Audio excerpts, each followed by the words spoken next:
Friends, ఈ ప్రపంచంలో ఎవ్వరూ చేయలేని పనుల్ని కొంతమంది మాత్రమే చేసి చూపించగలుగుతారు. అలా చేసేవాళ్ళు, ఇంకా వాళ్ళ టాలెంట్‌ని చూపించేవాళ్ళు అతి తక్కువ మందే మనకి కనిపిస్తుంటారు. వీళ్ళు ఇంత ఈజీగా చేయగలుగుతున్న వాటిని నిజానికి వాళ్ళలా సాధించటానికి దాని వెనక పడ్డ కష్టం కూడా ఎంతో ఉంటుంది. అలా అందరూ చేయలేరు కాబట్టే వీళ్ళు మనకి ఇంత ప్రత్యేకంగా కనిపిస్తున్నారు. అలాంటి గ్రేట్ టాలెంట్ పీపుల్‌ని ఈరోజు ఈ వీడియోలో చూద్దాం. అలానే ఈ వీడియోకి 10,000 లైక్స్ టార్గెట్. ఈ వీడియో కనుక నచ్చితే ఖచ్చితంగా ఒక లైక్ చేయండి. ఇచ్చేద్దాం బాబాయ్. మనం మారి మన ప్రేమను వాడికి తిరిగి ఇచ్చేద్దాం. ఇంకా మన ఛానల్ని ఎవరైనా సబ్స్క్రైబ్ చేసుకోకపోతే ఇప్పుడే వెంటనే సబ్స్క్రైబ్ చేసుకొని పక్కనే ఉన్న బెల్ ఐకాన్ కూడా క్లిక్ చేయండి. ఇప్పటి వరకు మనం సర్ఫింగ్ వీడియోస్ని ఈ విధంగా చేసినవే మనం చూసాం. కానీ ఆస్ట్రేలియాకు చెందిన రోబిక్ మ్యాట్సన్ మాత్రం చాలా విచిత్రంగా ఆలోచించి ఇలా సర్ఫింగ్ బైక్ని తయారు చేశాడు. అంతేకాదు ఆ బైక్తో ఈ విధంగా సర్ఫింగ్ చేస్తూ అందరినీ ఆశ్చర్యపరిచాడు కూడా. మామూలుగా బైక్స్ అనేవి నీళ్ల మీద తేలుతూ ఉండవు. అందుకే వీళ్ళు ఈ బైక్కి చాలా మాడిఫికేషన్స్ చేసి వాటి టైర్స్ని చేంజ్ చేసి చివరికి ఎలాగైతే ఇలా సర్ఫింగ్ బైక్లా తయారు చేశారు. బైక్ని తయారు చేయటం వరకు ఓకే. ఇప్పుడు అసలు కష్టమంతా ఆ బైక్తో ఇంత పెద్ద అలల మధ్య సర్ఫింగ్ చేయటమే. ఈ రోబిక్ మ్యాట్సన్కి మనం చూసినంత ఈజీగా తను ఈ టాలెంట్ని సాధించలేదు. ఎన్నో రోజులు ప్రాక్టీస్ చేసి చివరికి తన టాలెంట్ని ఇంత అద్భుతంగా వచ్చేలా సాధించగలిగాడు. ఇంకా చెప్పాలంటే ఈ మ్యాట్సన్ ఈ బైక్తో చేసే ప్రాక్టీస్లో ఎన్నోసార్లు ఫెయిల్ అవటం కూడా జరిగింది. కానీ తన సంకల్పం అంత స్ట్రాంగ్గా ఉంది కాబట్టే తను ఎంత కష్టమైనా ఆ కష్టాన్ని ఓడించి చివరికి ఇంత అద్భుతమైన రిజల్ట్ని సొంతం చేసుకున్నాడు. అంతటి భయంకరమైన అతి పెద్ద అలల దగ్గర కూడా తను ఏమాత్రం భయపడకుండా ఇంత ఈజీగా సర్ఫింగ్ చేయగలిగాడు. బేసిక్గా చాలామందికి ఎంత ధైర్యం ఉన్నా కూడా ఈ రోలర్ కోస్టర్స్ రైడింగ్లో మాత్రం కొంచెమైనా భయపడుతూ ఉంటారు. ఇంకా ధైర్యం లేని వాళ్ళు ఈ రోలర్ కోస్టర్ ఎక్కితే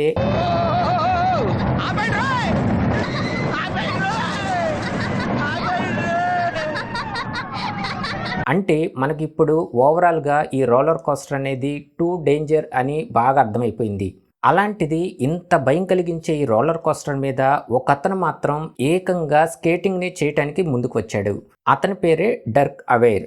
ఒక విధంగా చెప్పాలంటే ఈ స్టంట్లో ఇతను తన ప్రాణాలనే పణంగా పెట్టాడని చెప్పుకోవచ్చు. ఇతను చెప్తుంది కూడా ఏంటంటే ఇలాంటి స్టంట్ని ఇప్పటి వరకు ఎవరూ చేయలేదు, అందుకే నేను చేస్తానని చాలా బలంగా ప్రాక్టీస్ చేశాడు. చివరికి ఎలాగైనా ఈ డేర్ డెవిల్ స్టంట్కి ప్రిపేర్ అయిపోయాడు. 2800 అడుగుల పొడవు ఉన్న ఈ రోలర్ కోస్టర్ని ఒక్కసారి చూసారా? అది ఎన్ని మెలికలు తిరిగి ఎంత భయం కలిగించేలా ఉందో.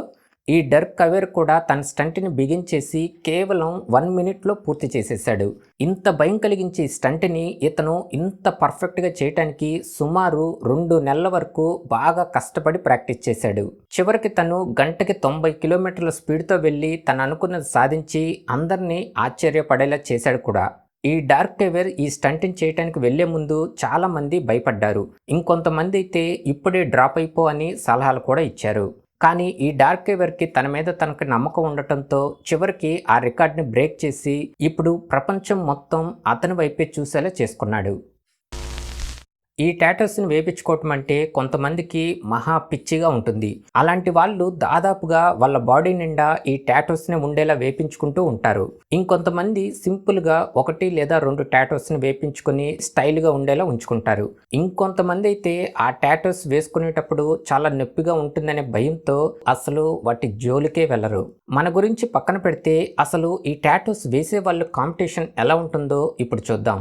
ఈ టాటూస్ వేసేవాళ్ళు నిజానికి ఎంతటి కష్టంగా ఉండే వాటిని కూడా చాలా ఈజీగా వేసేస్తూ ఉంటారు. కానీ ఎంత టాలెంట్ ఉన్నా కూడా ఎప్పుడు అవే టాటూస్, అవే కలర్స్. అందుకే మీకు ఈరోజు బ్రెజిల్కి చెందిన ఈ డూడా లాజినోని పరిచయం చేస్తున్నాను. ఇతను వేస్తున్న టాటూస్ని చూస్తే చేతికి ఏదైనా స్టిక్కర్ అంటించారేమో అనే డౌట్ కూడా వస్తుంది. తను వేసే టాటూస్ అనేవి అంత ఆశ్చర్యంగా, అంత రియాలిటీగా ఉంటాయి. ఈ ఎంబ్రాయిడరీ టాటూస్ అయితే ఇతన్ని తీసుకువెళ్ళి ఎక్కడో కూర్చోపెట్టాయి. నిజంగా వీటిని చూస్తే ఎవరైనా ఇక్కడ ఎంబ్రాయిడరీ చేశారని అనుకుంటారే కానీ అది ఒక టాటూ అని ఎవరైనా నమ్ముతారా? ఇతను ఇంత విచిత్రంగా ఈ టాటూస్ని వేయటం వల్లే ఈ లాజనో ఒక్కసారిగా పాపులర్ అయిపోయాడు. నిజంగానే మనం ఇప్పటి వరకు ఇలాంటి ఆర్డినరీ టాటూస్ని చూసాం, కానీ ఇతని టాటూస్ని చూస్తుంటే మనకి ఇవి ఎంత బాగా నచ్చుతున్నాయో అనే విషయాన్ని పక్కన పెడితే ఇతను వీటిని ఇలా చేయటానికి ఎంత కష్టపడ్డాడో, ఇంకా ఎన్నాళ్ళు ప్రాక్టీస్ చేశాడో ఆలోచిస్తుంటేనే మనకి చాలా ఆశ్చర్యం కలుగుతుంది. వీళ్ళకి మాత్రం ఎన్ని అవార్డ్స్ ఇచ్చినా తక్కువే అని చెప్పుకోవాలి. నిజంగా వీళ్ళు క్రియేట్ చేసే ఈ రికార్డ్స్ని చూస్తే ఎవరికైనా ఇంపాసిబుల్ అనే డౌట్స్ మైండ్లోకే వస్తాయి. కానీ వీళ్ళు పాసిబుల్ అని నిరూపించి అందరినీ ఆశ్చర్యపడేలా కాదు, స్టన్ అయిపోయేలా చేశారు. వీళ్ళల్లో ఈ 2 టీమ్స్ మాత్రం ఇంకా వీళ్ళు చేసే ఈ రికార్డ్స్ని చూస్తే అసలు ఇది ఎలా సాధ్యం అనే ఆలోచనలే మనకి వస్తూ ఉంటాయి. వీళ్ళల్లో ఈ Dude perfect and how ridiculous ఈ టీం వాళ్ళు చేసే స్టంట్స్ మాత్రం ఇద్దరే అన్నట్లుగా అంత పర్ఫెక్ట్గా అంత ఈజీగా వీళ్ళు చేసేస్తూ ఉంటారు. వీళ్ళు చేసిన స్టంట్స్ గురించి చెప్పాలంటే మనకి చాలా రోజుల సమయమే పట్టేస్తుంది. అందుకే మీకు వీళ్ళు చేసిన ఒక ఎక్స్ట్రాడినరీ స్టంట్ గురించి చెప్తాను. 2016లో ఈ హౌ రెడిక్యులస్ టీం వాళ్ళు ఈ స్విట్జర్లాండ్ లో ఉన్న 590 అడుగుల ఎత్తుగల ఈ మెగా డ్యామ్ పైకి ఎక్కి ఈ బాస్కెట్ బాల్ స్టంట్ చేయటం అనేది చేశారు. నిజానికి ఆ బాల్ వెళ్ళి అలా బాస్కెట్ లో పట్టడం అనేది చాలా అంటే చాలా కష్టం. కానీ వీళ్ళ టార్గెట్టే ఇంపాసిబుల్ వాటిని పాసిబుల్ చేయటం. అందుకే వీళ్ళు ఆ రికార్డ్ని బ్రేక్ చేసేశారు. అలాంటి టైంలో వీళ్ళ ఆనందాన్ని చూడాలి, ఇక మాటల్లో చెప్పలేంది. అలానే ఈ డూడ్ పర్ఫెక్ట్ టీం వాళ్ళు కూడా 531 అడుగుల ఒక ఎత్తైన బిల్డింగ్ని ఎంచుకొని ఈ బాస్కెట్ బాల్ ప్రయోగం అనేది చేశారు. వీళ్ళు వెళ్ళి ఆ స్టంట్ చేయటమే లేటు, అది సక్సెస్ అయ్యేంత వరకు వీళ్ళు అస్సలు వదిలిపెట్టరు. అందుకే వీళ్ళు కూడా ఇంత ఎత్తైన బిల్డింగ్ పైనుంచి కూడా ఈ స్టంట్ని ఇంత ఈజీగా సాధించేశారు. వీళ్ళు చేస్తున్న స్టంట్స్ మాత్రం రియల్లీ అమేజింగ్ అనే చెప్పాలి. ఇది నేర్చుకోవాలి అంటేనే ముందుగా వీళ్ళు బాగా ప్రిపేర్ అవ్వాలి. ఎందుకు? బాగా దెబ్బలు తగిలించుకోవటానికి. ఈ స్కేట్ బోర్డింగ్ అనేది అంత టఫ్గా ఉంటుంది. మామూలుగా వెళ్ళటం వరకు అయితే దీంతో ఓకే, కానీ ఈ స్కేట్ బోర్డింగ్తో ఇలాంటి స్టంట్ చేయాలి అని ఆలోచిస్తేనే వాళ్ళకి ఇలాంటి దెబ్బలు తగిలించుకోవటానికి ముందుగానే ప్రిపేర్ అయ్యి ఉండాలి. ఒక్కోసారి ఎక్కడెక్కడో మనం చెప్పుకోలేని చోట్ల కూడా తగులుతూ ఉంటాయి. అయినా సరే వీళ్ళు డ్రాప్ అయిపోదాం అని అనుకుంటారా? అస్సలు అనుకోరు. ఎందుకంటే అది నేర్చుకోవటం వాళ్ళకి ఒక ప్యాషన్ కాబట్టి. మరి అలాంటి ప్యాషన్ పీక్స్లో ఉంటే అలాంటి వాళ్ళు సాధించే విజయాలు ఖచ్చితంగా రికార్డుని బద్దలు కొట్టి హిస్టరీని తిరగరాసేసేలా ఉంటాయి. అలాంటి వాళ్ళల్లో ఈ కైల్ వెస్టర్ కూడా ఒకడు. యుఎస్ స్టేట్లో ఉన్న టల్సా అనే సిటీలో ఉండే ఇతను చేసిన స్టంట్ని చూసి ఒక్కసారిగా ప్రపంచం మొత్తం ఇతని వైపు చూసేలా చేసింది. ఇంకా తను చాలా ప్రమాదకరమైన స్టంట్నే చేశాడని చెప్పుకోవాలి. తను ఈ స్కేట్ బోర్డింగ్ మీద ఇప్పటి వరకు ఎవ్వరూ వెళ్ళలేని స్పీడ్తో వెళ్ళి ఈ రికార్డ్ని సొంతం చేసుకున్నాడు.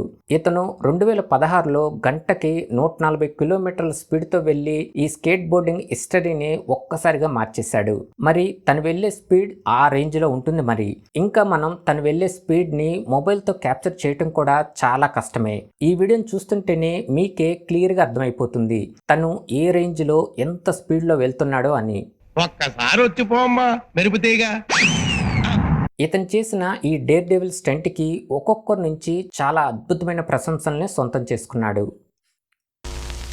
జపాన్కి చెందిన ఇసావ్ మాచి యొక్క టాలెంట్ని చూస్తే సినిమాల్లోనే ఇలాంటివి ఉంటాయి, నిజ జీవితంలో ఇలాంటివి జరగటం ఇంపాసిబుల్ అని మనం అనుకుంటూ ఉంటాం. కానీ ఇతను మాత్రం అవి పాసిబుల్ అని చేసి చూపిస్తుంటాడు.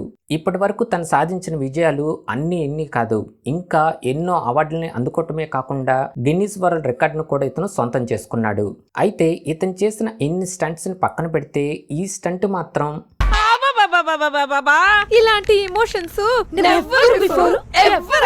అదేంటంటే గన్ ఫైర్ చేసినప్పుడు ఆ బుల్లెట్ ని గాల్లో 2 ముక్కలుగా చేయటం.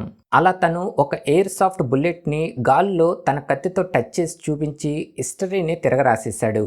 ఇంకా మనం సినిమాల్లోనే ఇలాంటి సీన్స్ ఉంటాయి అనుకునేవి కూడా ఇతను ఆ రికార్డ్స్ని కూడా బ్రేక్ చేసి ఇప్పుడు ఎంతో పాపులర్ కూడా అయిపోయాడు. ఇక్కడ చేస్తున్న డ్యాన్స్ని ఇంకా వాళ్ళ పర్ఫెక్ట్నెస్ని చూస్తుంటే నిజంగా మనకి మన కళ్ళని పక్కకు కూడా తిప్పకుండా అలానే చూడాలనిపిస్తుంది. వీళ్ళు అంత అద్భుతంగా అంత పర్ఫెక్ట్గా ఈ డ్యాన్స్ని వేస్తూ ఉంటారు. ఇక్కడ మనకి ఇంకో స్టన్ అయిపోయే విషయం ఏంటంటే ఇక్కడ డ్యాన్స్ వేస్తున్న ఎవ్వరికి కొంచెం కూడా వాళ్ళకి ఏ మాత్రం వినిపించదు. వాళ్ళందరూ డెఫ్ పీపుల్స్. అయినా సరే వీళ్ళు ఇంత పర్ఫెక్ట్ టైమింగ్తో ఇలా డ్యాన్స్ చేయటం అంటే రియల్లీ చాలా గ్రేట్ అనే చెప్పుకోవాలి. వీళ్ళు ఎలా ప్రాక్టీస్ చేస్తారో రియల్ టైం డాన్సింగ్లో కూడా సేమ్ అలానే ఏ మాత్రం కొంచెం కూడా తేడా లేకుండా అంత పర్ఫెక్ట్గా ఈ డాన్స్ని వేస్తారు. నిజానికి ఈ డాన్స్ని ఈ డెఫ్ట్ పీపుల్స్ కోసం 1987లో క్రియేట్ చేయటం అనేది చేశారు. వాళ్ళలో ఉన్న లోపాన్ని వాళ్ళకి తెలియకుండా ఉండేలా చేయటానికి అప్పట్లో ఇలాంటి డాన్స్ని ఇంట్రెస్ట్ ఉన్న వాళ్ళందరికీ నేర్పించటం అనేది చేశారు. అలా ఈ డాన్స్ రాను రాను అందరి ప్రశంసలు అందుకుంటూ ఇప్పుడు ఈ చైనా వాళ్ళకి ఇది ఒక ట్రెడిషనల్ డాన్స్గా కూడా అయిపోయింది.